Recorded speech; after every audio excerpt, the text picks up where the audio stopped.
Como estamos facendo nos últimos anos un homenaje ao Festival de Curtas. Bueno, porque para min é superimportante que pon a Verín no mundo.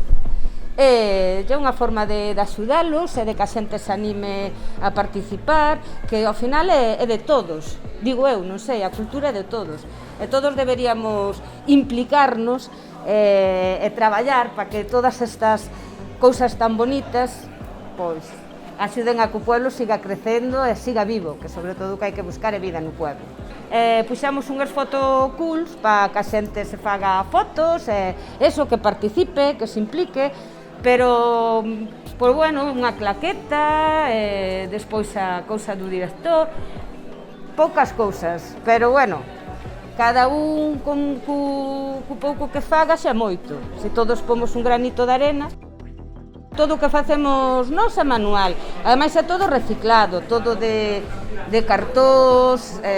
con goma eva, forramos as cousas, pero vamos, é todo cartón, de caixas de cartón. Invito a todo o mundo que teña por lo menos un momento para pasarse polo auditorio, ver algunha das cortas que se van a estrenar e participar, o que dixen antes, que participe todo o mundo, que isto é moi importante para o pueblo e é moi interesante.